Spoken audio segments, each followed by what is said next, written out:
Hello and what's up guys. In this video, things have reached a boiling point in Abuja as Senator Abaribe explodes on President Tinubu's government, and top senators like Oshiomhole, Ndume and even Dickson are exposing what they say is really happening to Nigeria right now. Abaribe warns that in a time of universal deceit, speaking the truth has become a dangerous act. He says Nigerians are being told to keep quiet, to forget the past, yet every time urgent issues are raised, some leaders try to shift blame instead of facing today's problems head on. And then the shocking part, he reveals that in Kebbi, troops were allegedly ordered to leave a school just minutes before bandits arrived, and up till now nobody has explained who gave that order. Another senator even claims a brigadier general may have been set up after his location was leaked through WhatsApp. Others wonder whole communities are being pushed out, citizens are disappearing, and Nigeria is losing respect before the world, while some insiders may even be benefiting from the chaos. Guys, I will let you watch this video for yourself so you can see exactly what I'm talking about. Also, don't forget to like, share and subscribe to this channel if you haven't already done so. Take a look guys, and remember to share your thoughts after watching. My name is Abaribe,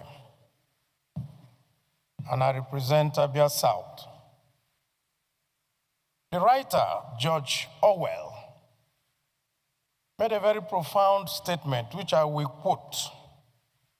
He says that in times of universal deceit, telling the truth becomes a revolutionary act. We are being told every day to be patriotic. We are being told here that we shouldn't say anything against. We are being told that, oh, you shouldn't talk about the past. You should focus on the present. Yet, on this floor, rather than focus on what we're supposed to talk about, we go back to say, oh, during 2015, oh, the Chibok girls happened, and oh, we are now rescuing people. People were not rescued at that time. During Chibok, 17 local governments in Katsina were not having parleys with bandits. People in Kebbi were not leaving all the rural areas and coming to only the urban areas to stay.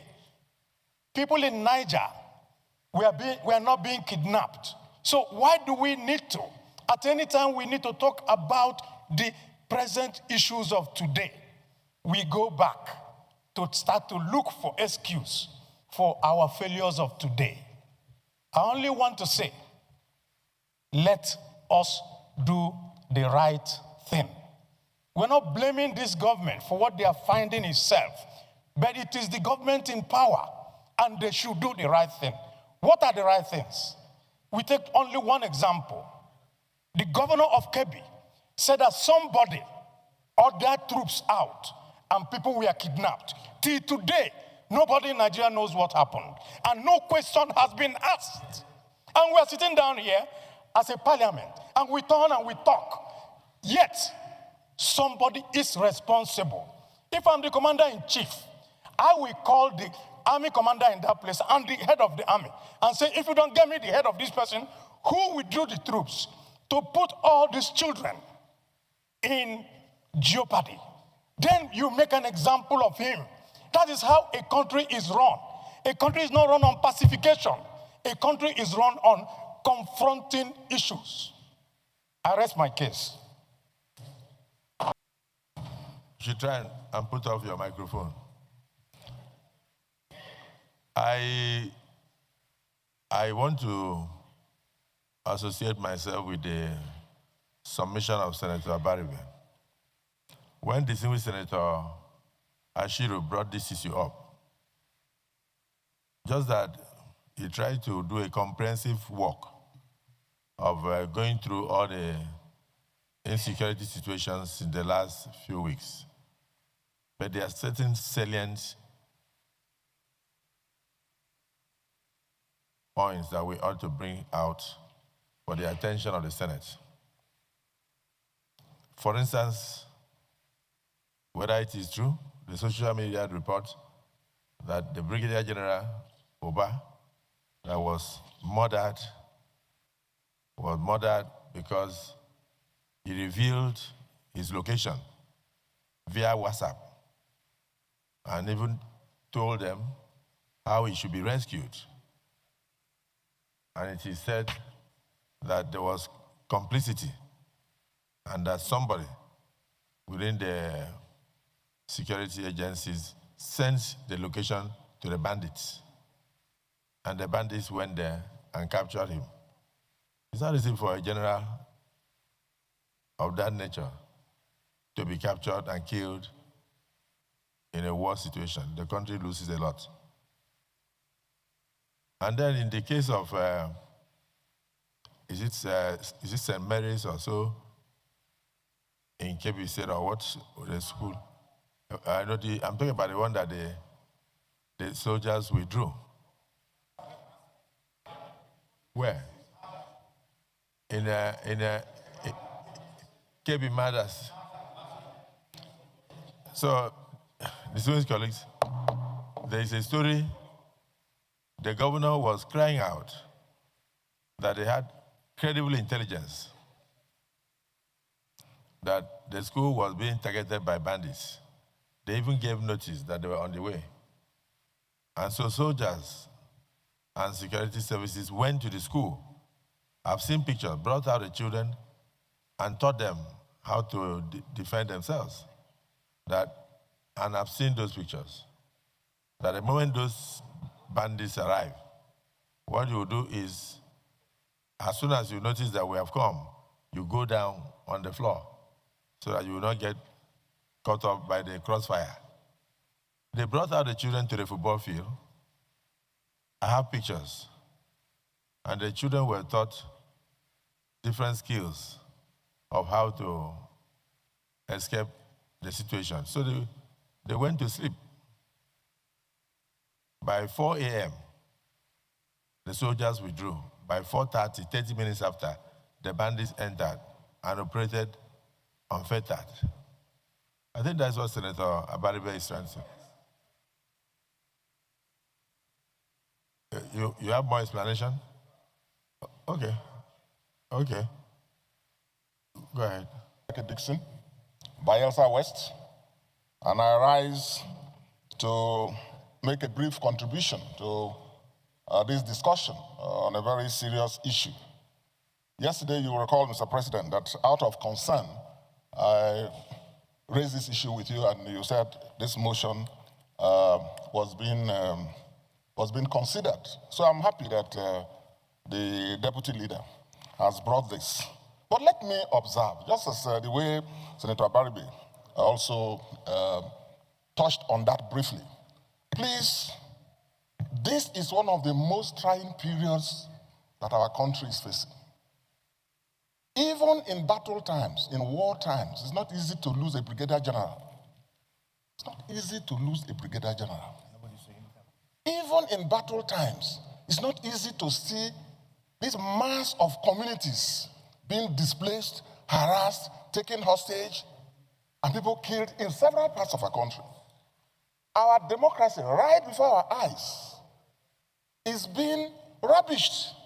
Our country, right before our eyes, is losing prestige and respect, and is endangered by the day. So this is a very serious motion.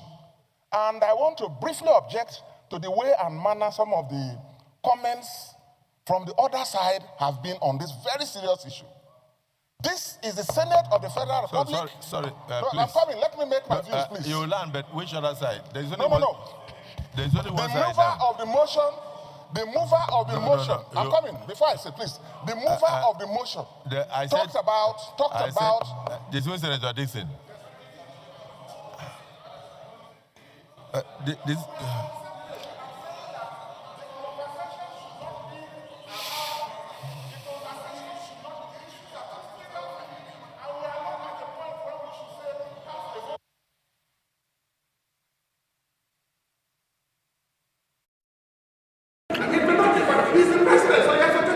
He's taking it and going to war. No. He's taking it and going to war. SP. On the other side. SP.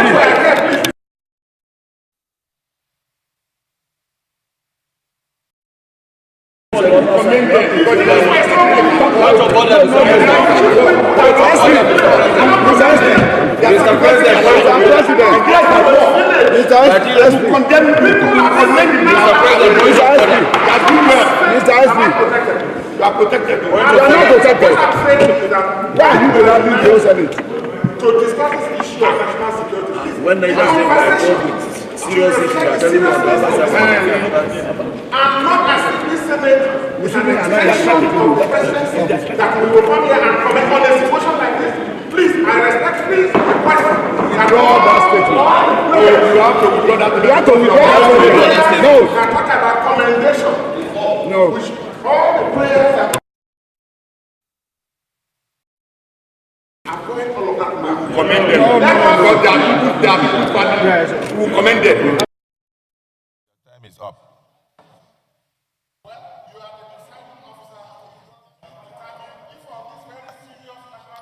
Can I guide you? Can I guide you? If you want to conclude your speech, be guided from the chair. The reality is that this affects all of us. So there's nothing like this side or that side. Immediately you, no.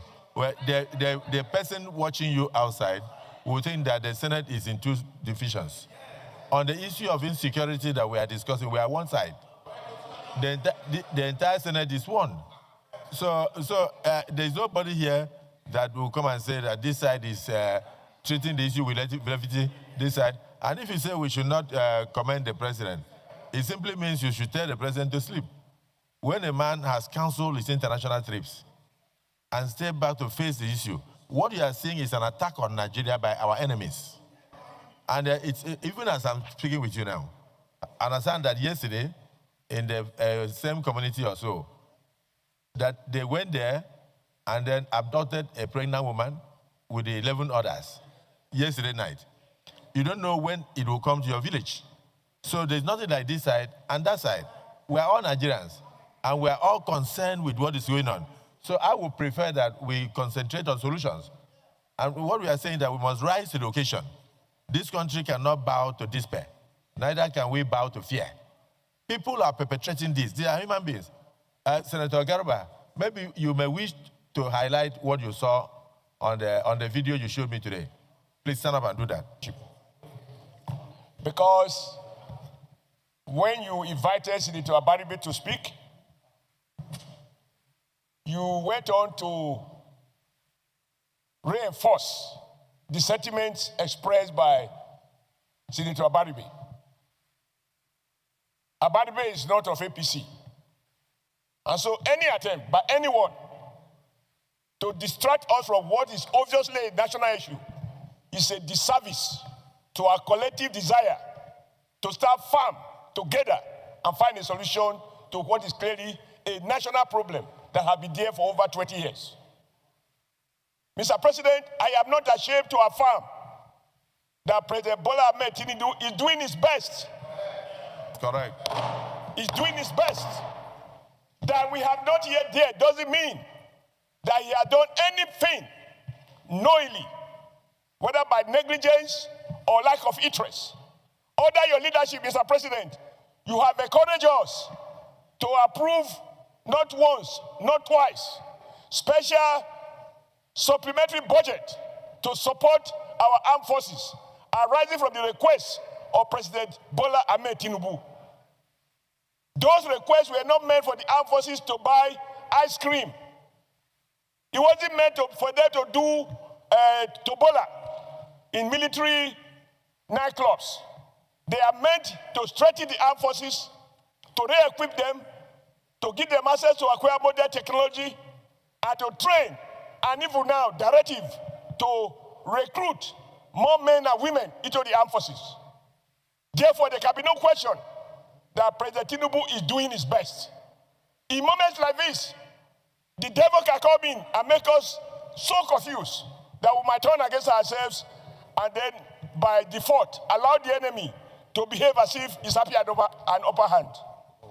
However, what I think we should do, which under your leadership, even in your statement, you have already encouraged us to come up with such suggestion, is in the light of what we now know, what can we begin to do differently and contribute those ideas to support the executive initiative?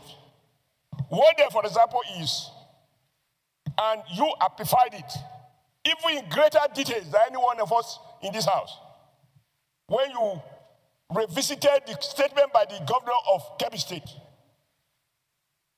Nigerians are entitled to know, and it is no longer national secret, the commander of that area who ordered that those men be withdrawn. It is to be a national secret to be kept within military cycle. Nigeria should know the name, and the person should be brought to justice under the Terrorist Act. Number two, Mr. President. Is it the view of the Senate that the issue you just canvassed now, that should form part of our prayers? Yes. Those who support say aye. Aye. Those against say nay. The ayes have it. That is taken. Yeah. We will form part of our prayers. Mr. Yes, President, under your leadership, we have passed death penalty on terrorism. This parliament is on record as having done that. Mr. President, I am troubled when, after all the efforts that security agencies and the prosecuting authorities have to invest to secure conviction, because unfortunately the state cannot behave like a mob. So you have to prosecute, follow due process.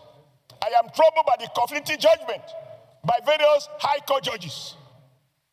When the law says act of terrorism, if convicted, shall attract death penalty, no judge has a right to pronounce less than that. It is only when you have implemented the law, interpret the law, not the sentiment of a judge, the will of the people as conveyed in a law, then the president can decide if there are reasons for him to do so, whether to commute or to reduce. How can an offense that carries death penalty, a judge reduce it to 20 years in prison? That is not acceptable. He has violated the laws passed by the parliament. Number three, sir, and this will be the last. Has that happened in Nigeria already? It has. That somebody convicted of terrorism was sentenced to 20 years in prison. No. Can I be allowed to land?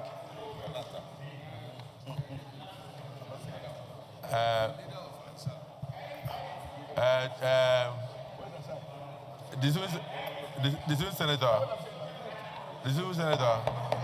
you have, Mr. President, that is the leader of Hassan. They told them they have a group. You have 30 seconds. A terrorist group called Hassan. You have 30 seconds to land, but please be guided. Okay. Let's concentrate on the issue in discussion.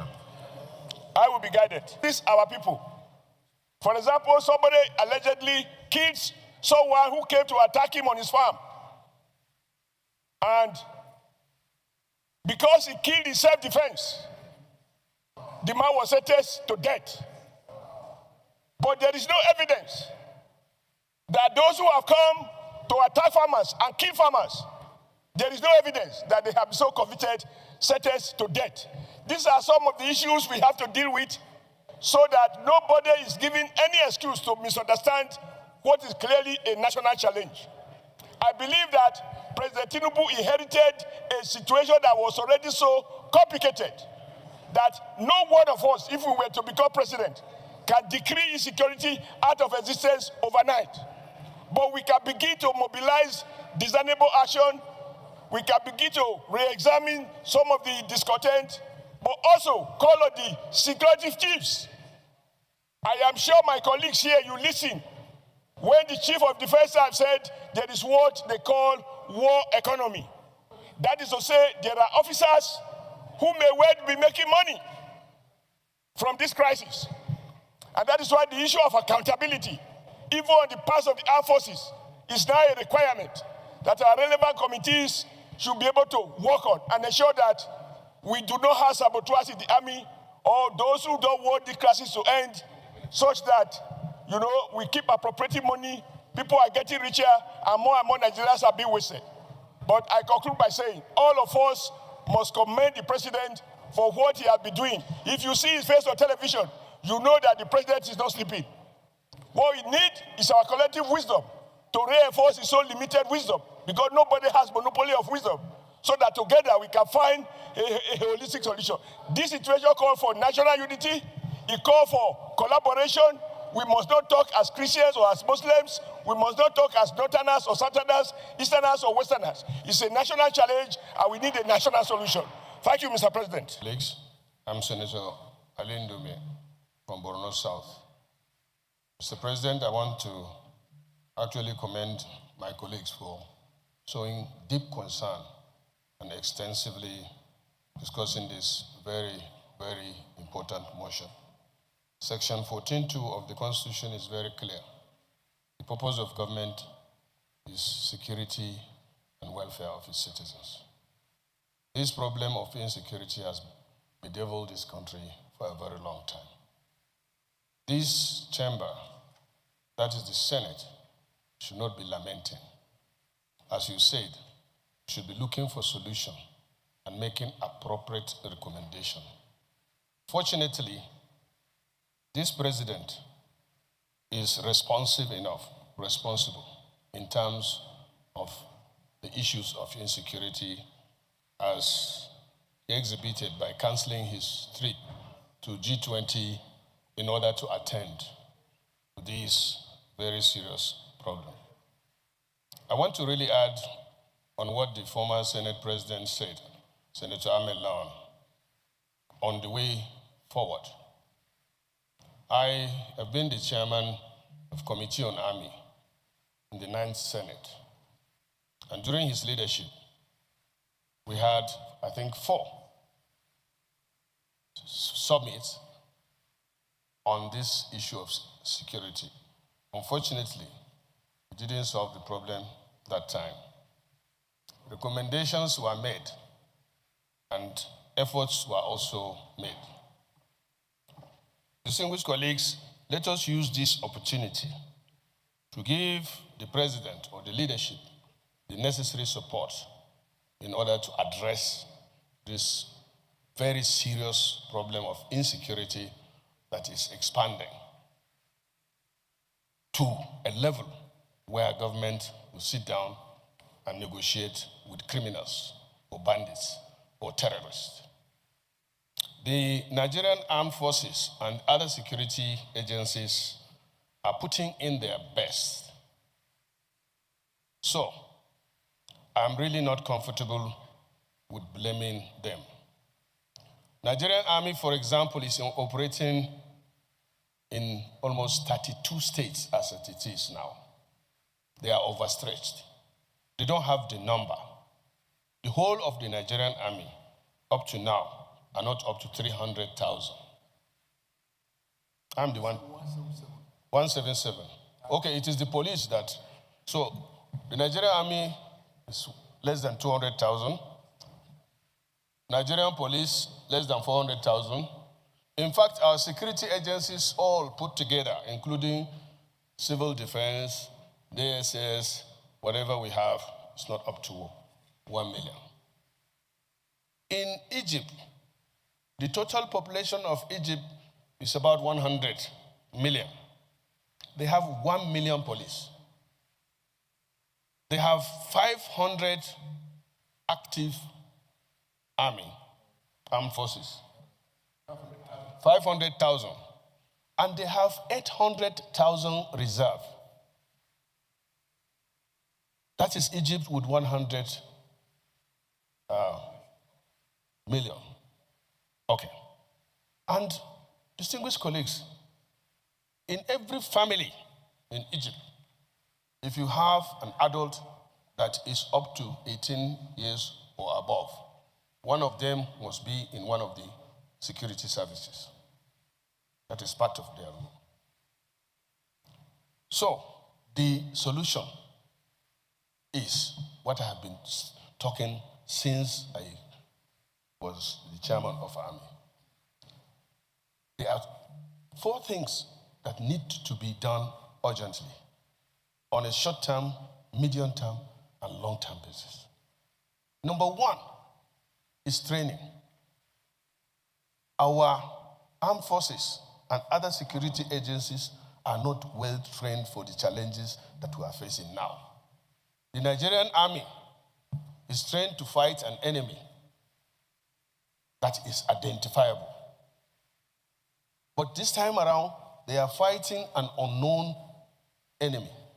That's why you hear they say unknown gunmen, because the gunman is not known. we have to train them adequately. Secondly, and this is also very, very important, is equipment for the armed forces.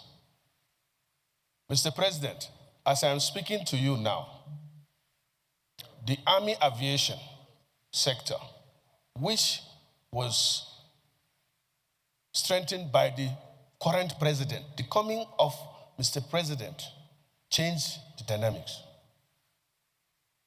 But he is handicapped. Right now, the Nigerian Army aviation has only 2 helicopters. They ordered for 12. No, I don't want us to go into details of trying to what they don't have, because the security chiefs will still appear before us. Let them come and tell us what they have and what they don't have, and then tell us what they need in a closed session. In a closed session, then we'll take it from there. Well, so let me thank you for your contribution. No, let me learn aspect of it, which is very. A point of order must be held at all times. It's going to land. It's regarding the extension you will of time. You will take it, I know. But let him just land. I can still hover around and then let him check you. Okay.